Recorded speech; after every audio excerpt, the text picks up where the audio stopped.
Big thanks to these names on the screen for supporting our ESO University website and our Discord community server by being a Patreon. If you guys would like to help support us, definitely check out the Patreon link down in the description below. Really do appreciate it, and enjoy.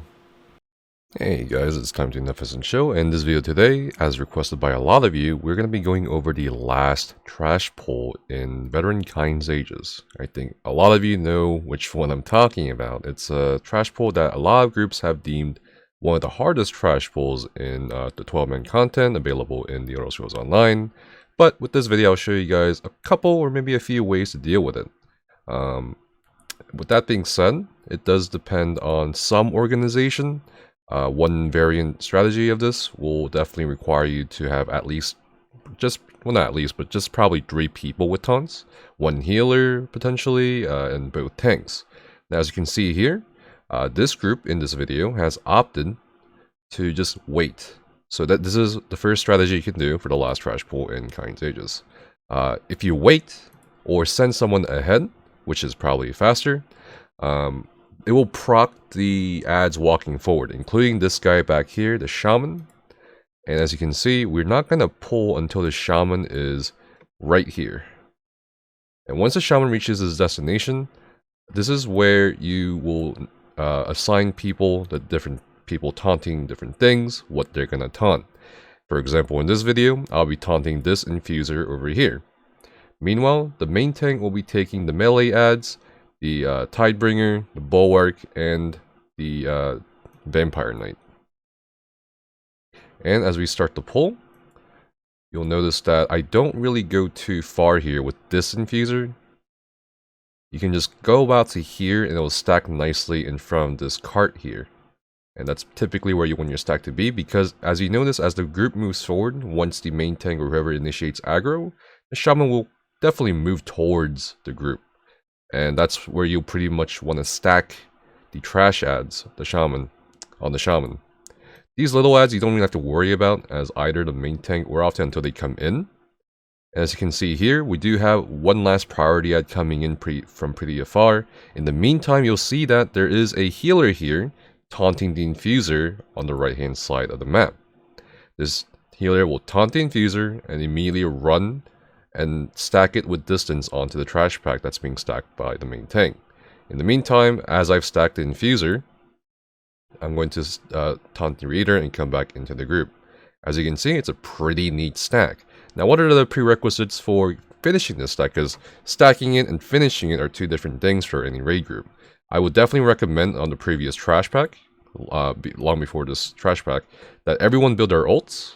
If you need a barrier, go for it. It's no harm at all, especially if you're going for a No Death or Dawnbringer, or just you want a safer pull. Have a healer save a barrier, have 1 healer or tank save horn. In the meantime, everybody else should have, Destra ultis or any ultis that may be available to your group.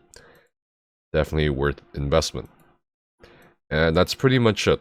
That's the first variant of the strategy, and the Raider, as you'll see, is pretty slow at getting there. So you have the option actually as whoever is calling the Raider, whether it's the off-tank or main tank, to just basically move the Raider to the Stormcaller here.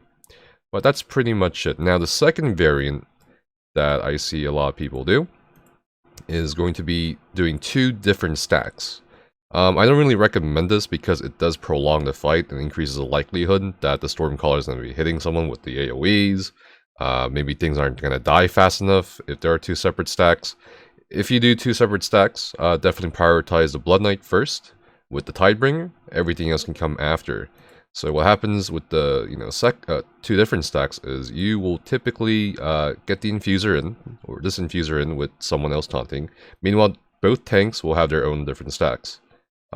Typically, you'll definitely, as I said, focus down the Tidebringer and the Knight first, then it's going to be the Bulwark after.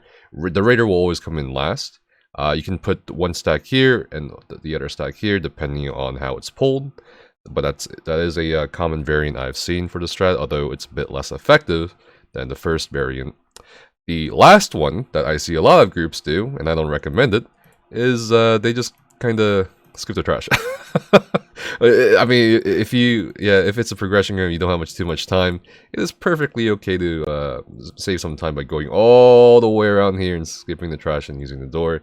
But I would definitely recommend learning this trash pull because you do need to do it for eventually if you're gonna go for like a no death hard mode speedrun or something, or an achievement.